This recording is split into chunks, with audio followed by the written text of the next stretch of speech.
Hey. Jeg vil bare lave en hurtig video til W109 forumet, det danske forum. Jeg vil lige vise, hvad jeg har købt sidst. En 190D. Den mindst eftertragtede version af Mercedesen. Men og jeg ved faktisk absolut nul omkring den. I kan se, der er fuldstændig rodet overalt herinde, så ja, jeg vil skille hele skidtet ad. Det har været en Sydtysklands bil, skråstreg Nordfrankrig, det meste af sit liv. I 2003 kom den til Danmark, hvor den direkte var kørt ind og fik undervognsbehandling. Og så har den kørt omkring 30.000 km eller sådan noget i Danmark. Og så har den egentlig bare blevet kørt ind i en lade, og så har den stået der resten af livet. Så den er fuldstændig rustfri. Panelerne hernede er perfekte. Nu ved jeg godt, der er plastikskørter på, men det er ikke så meget af det. Alle løftepunkterne, der er ingen som helst rust. Den har aldrig været svejst. Der er selvfølgelig, rust på alle ophængsdelene og sådan noget, og det er også derfor, jeg vil skifte mod. Vi kan se her bagved, der ligger der masser af nye fjeder, og vi har nye dæmper til at ligge hernede et sted, og ovenpå ligger der nye bærearme, og så videre, så videre, så videre. Jeg er allerede færdig med bagenden. Der har jeg givet nye dæmper, nye fjeder, og også nye bøsninger. Lidt klassisk, at de åbenbart går på de her biler, har jeg fået at vide. Jeg ved ikke en skid om, hvordan man arbejder på de her biler, så jeg lærer det, som vi går fremad. Et lille tip, der kan jeg faktisk allerede sige nu, at man skal bruge sådan et værktøj som det her til at tage bøsningerne ud. Det her det er købt i Polen, det virker af helvede til. Så lad være med det, lav dit eget. Det kan man rimelig nemt gøre af hvad det hedder, et stykke gevindjern, og så hvad er det her? Det er en 30 mm top, og så et stykke rør, og så kan man presse de bøsninger ud, og det koster ikke en skid at lave det her. Det var egentlig et forholdsvis nemt stykke arbejde at gøre. Så bagenden er efterhånden i helt perfekt stand. Som vi kan se her, dækkene, de er simpelthen uendelig gamle, de er fuldstændig krakeleret og skal selvfølgelig nye på. Men grunden til at købe den, det var selvfølgelig fordi, den er rustfri, hvilket er utrolig vigtigt. Der er faktisk heller ingen rust på karossen, undtagen der var en lille bitte plet på bagskærmen, den har jeg egentlig allerede lavet. Og hvis jeg selv skal sige det, så er det faktisk gjort rimelig pænt nogle støvede, så jeg ved ikke om det her, det kan faktisk lade sig godt se det på video. Men det er faktisk, jeg vil sige, selvom jeg ved det, er det faktisk utroligt svært at se, at jeg har lavet det. Så det er jeg faktisk ret tilfreds med. Kabinen, perfekt. Jeg kan ikke åbne den til lige nu, og jeg kan ikke komme om på den anden side. Vi ved jo, der er absolut ingen plads herinde. Men kabinen er i fuldstændig fantastisk stand. Den har kun gået 100.000 km eller 105.000 km. Så virkelig lav kilometer på den også. Så det ser ud som om, der aldrig er nogen, der har sat derinde. Så det næste projekt, det er at få fuldstændig renoveret alt ophæng foran. Nye dæmper, kaliber, bærearm, jada, hele svineriet.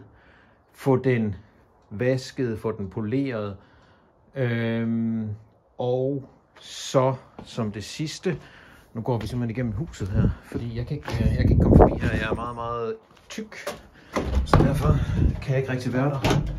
Men vi kan gå herind igennem. Få lavet det her famøse rusthul, som åbenbart er lidt en klassiker. Jeg tror ikke, jeg når det i år, men det er ud med bagruden. Jeg tror, jeg får et lille lokalt firma til at tage det ud. Får skåret ud, sikkert hele vejen herned, et eller andet sted, og få fikset det. Men det er det eneste rust, jeg har fundet på bilen. Der er ikke rigtig andet at komme efter. Jeg har faktisk også skiftet blæsemotoren. Det kan jeg lige prøve at vise her. Ved du hvad? Lad os åbne ind til kabinen.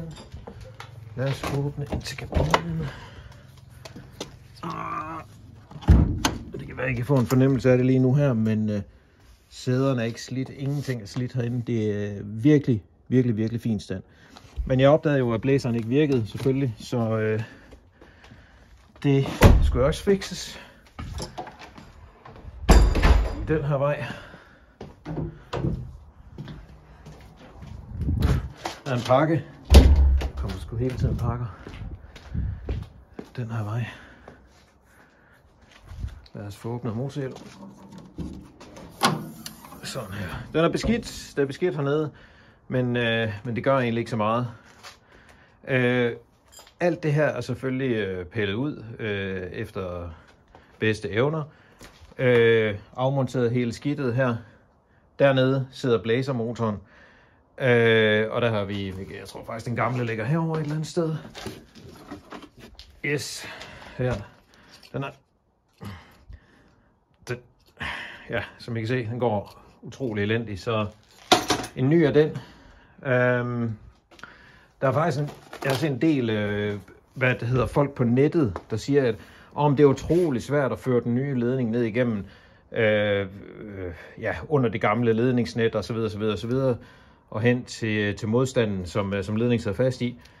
Men hvorfor vil du dog skifte ledningen ud? Du kunne bare bruge den gamle ledning, der allerede er der i forvejen, så jeg fatter ikke rigtig, hvorfor folk gør det. Så det gjorde jeg selvfølgelig. Jeg tror faktisk, det er det. Men som I kan se her, så skal motoren jo have den skal cleanes, den skal pusses op og så videre. Men ellers så er den faktisk rigtig god stand. Jeg har selvfølgelig, som jeg har gået frem, sørget for at rengøre alting og malet batteribakken også, for der var en lille bitte smule overflade rust på og så videre. Men ellers er det et projekt bare at gå ud af. Det er forholdsvis nemt at arbejde på de her biler, synes jeg. Jeg kender ikke noget til dem, men altså det er lidt lige ud af landevejen. Der er ikke sådan de store forhindringer.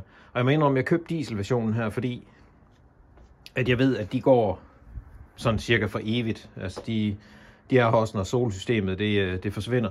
Så, og jeg er ikke mekaniker, og jeg gider simpelthen ikke at renovere motor og skifte ventiler, stempelring, yada, toppakken og alle mulige ting. Jeg vil bare have en bil, der kører.